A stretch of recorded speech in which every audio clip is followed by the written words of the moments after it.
Tim, I know we got to talk about the Cotton Bowl, but today's show is presented by Five Star Fans. The thrill, the heartbreak, the pride. Being a fan is a wild ride, especially with these Ohio State Buckeyes in the last couple of months with the loss to Michigan and now the CFP run. It's been kind of crazy. And with Five Star Fans, you can finally get into the game like never before. Five Star Fans is the place where fiercely loyal fans can directly reward their favorite players. You got a favorite Buckeyes player? I know you do. It's probably Jeremiah Smith or Caleb Downs. For a limited time, Five Star Fans is giving you $5 to send to your favorite player. That's right, $5 to send to your favorite player. Visit 5-starfans.com today. That's 5-starfans today. 5-starfans.com today. Sign up and give $5 to your favorite Ohio State player.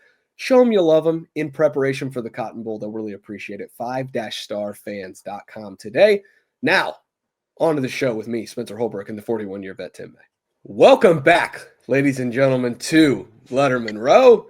Tim May, the 41-year vet, on the other side of your screen. A healthy Spencer Holbrook on this side of your screen. Finally, feeling back to 100%. I am ready for the Cotton Bowl. Yeehaw, let's get to Texas. Tim, how are you doing? I hear a little sniffling there. I hear a little California cold, as we're going to start calling it now, because I think everybody came back from California is feeling a little under the weather. How are you feeling?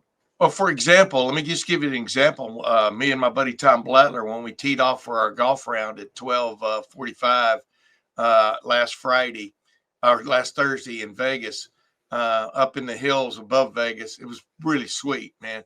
But it was like 74 degrees. When we got done, it was 48. You know what I mean? Because the sun had, and boy, when the sun sets in Vegas, it's lights out, at least as far as the sun is concerned. Lights on as far as the strip is concerned, but I haven't felt really right since I woke up the next morning there. But I'm doing all right. I mean, I'm 70 years old and I get sniffles every now and then just out of the clear blue sky. But I'm fired up anytime I'm returning to one of my two home states, Texas. So seeing my brother and others maybe the day after the game, but. This is going to be a hell of a game, brother, and I get fired up for it. Did you say blue clear sky? Was that a George Strait reference since we're going to the DFW I think area? It might be. So gray sky shining on me, nothing but blue sky do I see. It's one of my favorite George Strait songs, Blue Clear Sky. I've got a lot of them. That was Willie Nelson. Blue sky shining on me. Nothing but you said blue clear. You said blue clear sky, and I just wanted to be a Billy Bob listening in Fort Worth, listening to George Strait. Yeah, I want to add another thing about Texas too, man. We used to call when a cold front would come in, finally summer would break, like early October where I grew up. It was known as a blue norther would blow through. Dude, this looks like a triple blue norther blowing through that just blew through there and is going to blow through again. I think Thursday we could get 5 to 8 inches of snow in Dallas. And believe me, as much as we make fun of drivers in Ohio when it snows just a little bit or rains just a little bit, multiply that times 3 when it snows in Dallas. Yeah, let's start there, Tim. We're both going to get to Dallas far before the storm hits. So we might get snowed in Dallas, which sounds like another country song that maybe somebody's going to have to write. I could write one right now if you want me to. No, that's quite all right, Tim. We'll do that on an off-season show. We'll make you write a song for each of the bowl destinations Ohio State went to this year, starting with Columbus. But do you think this game's going to be played on Friday night? Yeah, I do. Okay. I mean, they've got a dome stadium, and there is a. I almost said a bad word. There's a ton. Put the word in front of ton. Yeah. Of front end loaders, bulldozers, road graders, whatever you want to call it. Yeah, I think they'll play. I don't know why they wouldn't. Thursday's the real bad hit when it all hits. Then you got all day. Yeah. You got all day Friday to clear some things away. Is the way I'm looking at it, but. Believe me, it looks like it's going to be possibly bad there, and that's too bad because I know Buckeye Nation plans on showing up. Well, it also looks like it's going to be in the 40s on Friday, and so when that sun comes up, I think a lot of this is going to melt, and you've got all day for it to melt. Most of it, I hope. Yeah, so I think a lot of it is going to melt. I mean, it gets to even like 35 degrees in Columbus, and it starts to melt everything. So you get into the 40s. Let me tell you, truth in advertising, I thought you had just read a weather forecast I hadn't read, so I was just going along with it. I mean. No. It says it's going to be like 41 to 45 on Friday. So okay, we're in we're going to be A-OK. Hey, and we might even get out of there on Saturday because it says it's going to be in the like 45 to 50 on Saturday. So I think everything's going to melt by then. Nobody cares about the weather, obviously, unless it delays the game. The only thing that I think they could do to this game, if they are to delay it, would be Saturday, like around noon, because they're not going to put this thing up against the NFL playoffs, which start at 4 o'clock and then They're 8 not going o'clock. to delay this So game. Yeah, we'll this see. I game's mean, going to play. yeah, I mean, I think it is too, but there's always that possibility. So I wanted to get that out of the way. Tim, more importantly than anything, Mother Nature could provide. Ohio State gave us 20 minutes of practice. Didn't see any individual drills. All we saw was stretching and field goal. They were piping in the road crowd noise that they use for the regular season road games because they know that it's going to be a pro-Texas crowd. Jaden Fielding handled that pretty well, I thought, during the open portion of practice. But the other thing that I thought, the snippet that we got was of Ryan Day in the team huddle. I don't know exactly what he said. It was a little hard to make out. But man, that man is intense right now. And we saw a little snippet of it in that post-game video that the program released of Ryan's pregame speech, which I thought was really passionate, lit a fire under everybody, made me want to go out there and run through a brick wall. And then we see it again on the practice field. Like, this is the most intense we've seen of Ryan Day in a while. And I think he's striking a lot of the right chords here for the Buckeyes. It seems like this team is really, really locked in and ready to go to Dallas. Yeah, and we got to watch the 20 minutes of open practice at the Rose Bowl down there where the one of the two LA soccer teams practices down in Carson. I mean, he was fired up then too, man. I mean, you could hear him. You could barely not make out what he was saying. You know what I mean? They keep us just far away. But the same thing again on Monday at Ohio State's practice. Same intensity that really Ohio State has got. You count today and tomorrow, and then today and tomorrow, Thursday, you have walkthrough and stuff like that, but light practice. And Friday, you play the game, and then maybe 4 practices before the national championship game if they get that far. They've got six practices left, of their season, and most people aren't practicing anymore. So I think he was relating to them how special this is, how fleeting a chance like this can be, especially for the older guys understand this is one WON or done. Yeah. And the younger guys say, well, we'll just get back here next year. That doesn't always work out that way. And matter of fact, it usually doesn't work out that way. So, grab the brass ring while it's right there in front of you.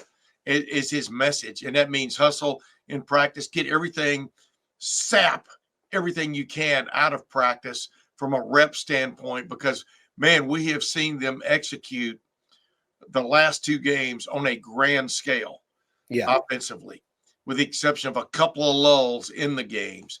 And then defensively, it's been a long time since I've seen an Ohio State defense play at this level. And I'm talking about a long time at this level, going all the way back really to the first game back from the Oregon game. They really stepped up in the fourth quarter there against Nebraska. I think that might have been the game that really snapped them out of it. Obviously, the Michigan game was more a failing of the offense than it was a defense that gave up only 13 points. But this defense, my friend, I don't know if you agree, is playing at a level you haven't seen covering them. And because you've been covering them from 6 years. And there's a couple times in there, 2019, whatever, but not at this level extended. So if the offense just keeps doing what it's doing, and I'm talking about 90% of what we saw in the Rose Bowl, they've got a really good chance to be playing for the national championship. Yeah, the only thing that I would liken it to is like that stretch there in November of the 2019 season when they played Wisconsin and Penn State and Michigan, and it was just suffocating for a month straight. But then even in that Wisconsin Big Ten championship game and then the Clemson game, like that defense had some holes. I don't think that defense was perfect. I don't think this defense is perfect, but in today's college football, when so many guys are transferring out and the depth is just not there, like the depth that this defense has, the guys they can just keep rolling in waves. I'm thinking right now about the guys who have emerged. Who do we think was going to be the true stars in the backup rotation there? It was Caden McDonald and Caden Curry, and Mitchell Melton. And instead, the backups that are really making the impact right now are Kenyatta Jackson on the edge and Caden Curry to an extent, but then Yes. Edric Houston, 14 snaps against Oregon. He looked really good in there doing it. They don't rotate at all linebackers. Jermaine Matthews is out there at corner. Like, this team is not only really talented on the defensive side, but the depth that they have on this defensive side, we don't see that in college football anymore. And I think that's one of the reasons why Georgia struggled defensively at times this year, because they didn't have the depth that they usually they used to have. They couldn't just stockpile 5-star talents at every single position. But the Buckeyes have kind of done that. And yeah, they're just executing at a really high level. It breeds confidence, not only for this defense, but into the offense, into the coaching staff, into every aspect of the program. Like, when you see this defense suffocating the way that it is, it does wonders. And then off of that, like, they're going against an offense now in Texas that, for all of the star power, has been pretty inconsistent, Tim. And when it's not going well for Texas offensively, it's not going well, like, at all. And so when it's clicking, it's clicking. But when it's not, so, like, Texas might be running into a buzzsaw, or Ohio State could finally see an opponent that could, exploit some things and match up athlete for athlete. Like, Texas does have the athletes, but the execution level for Texas hasn't been there. Whereas if I'm guaranteeing one thing about this entire game, it's that the execution of the Ohio State defense will not have to be questioned. Yeah, I mean, that's what you think. I mean, defense usually travels pretty well. And you're going to give up some plays. They gave up some plays, some big plays really against Oregon, but not until they jumped to that 34-0 lead. So this is a very talented Texas team. Said that twice to emphasize it.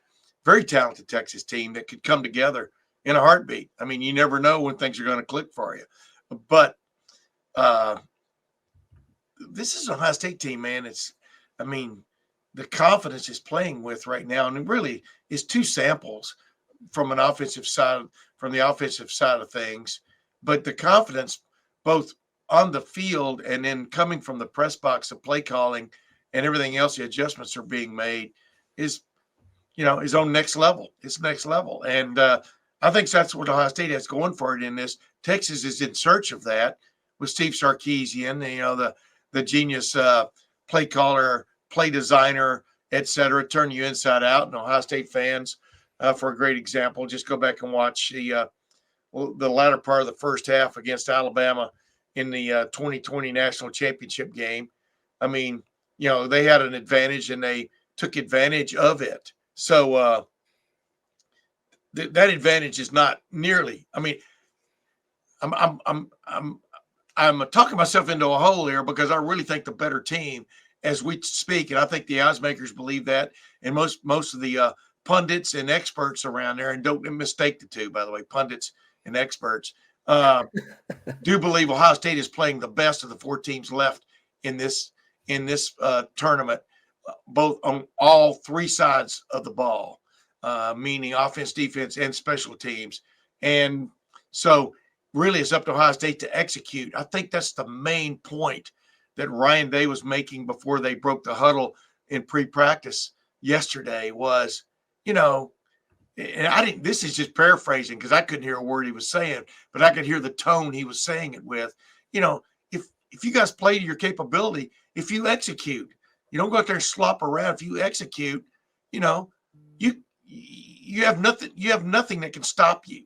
The only thing that can stop you is yourself. And that sounds like wordplay, but it's not. This is a really good Ohio State football team that we thought was going to be like this all year long. Well, that's difficult to do anymore.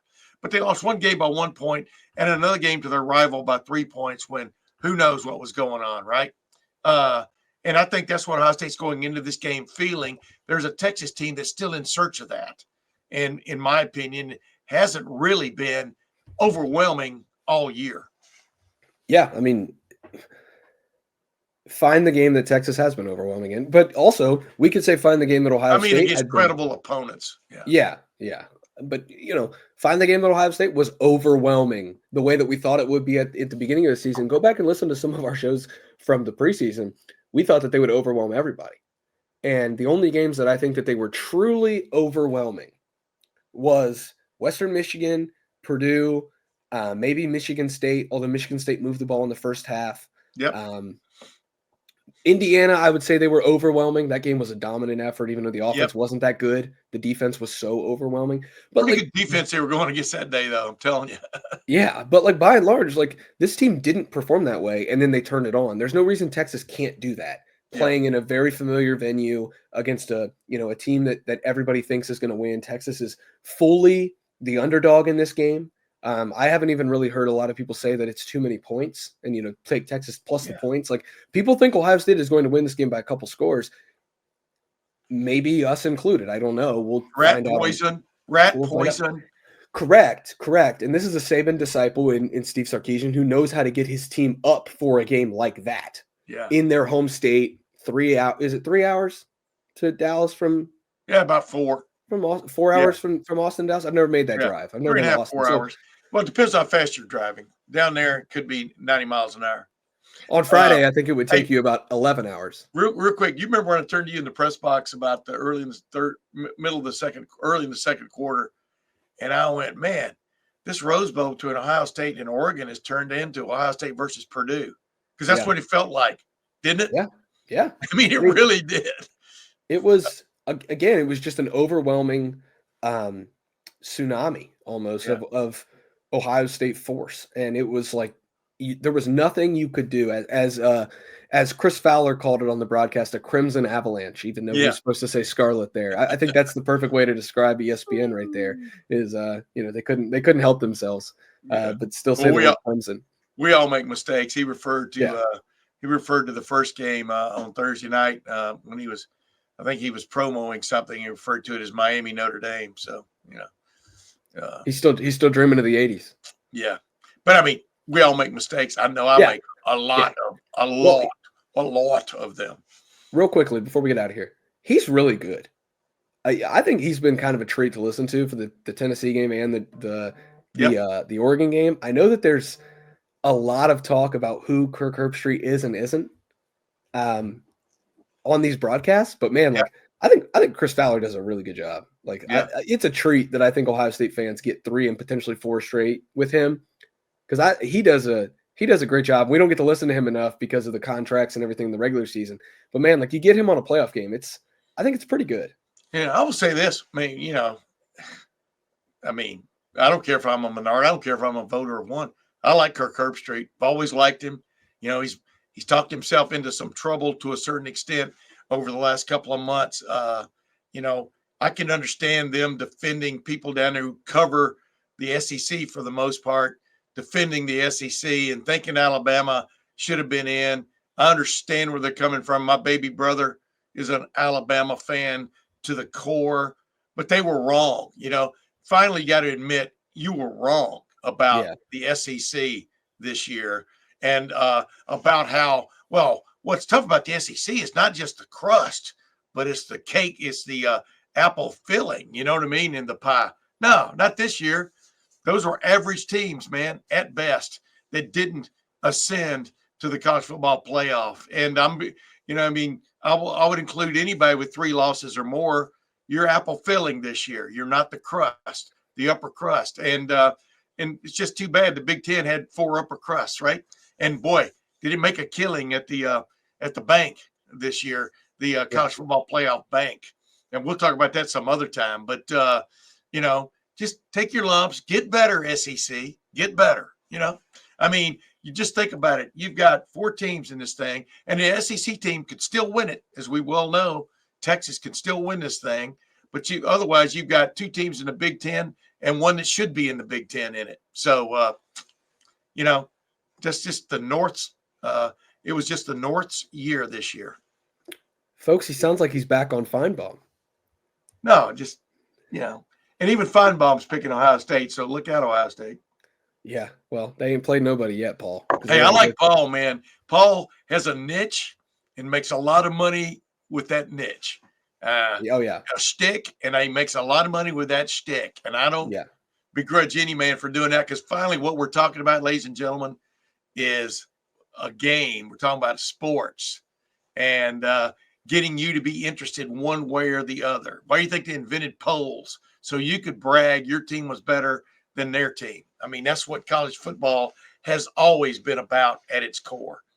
Yeah, it's a great gig if you can get it. It's also a great gig if you can get it, if you can get to Dallas, because if you can get to Dallas, then all you have to do is get to Arlington. Then you can go to the Ohio State Texas game in the Cotton Bowl. The trick right now, Tim, for a lot of these Ohio State fans that I've heard from, is getting to Dallas, because all of them were going to fly in on Thursday or Friday.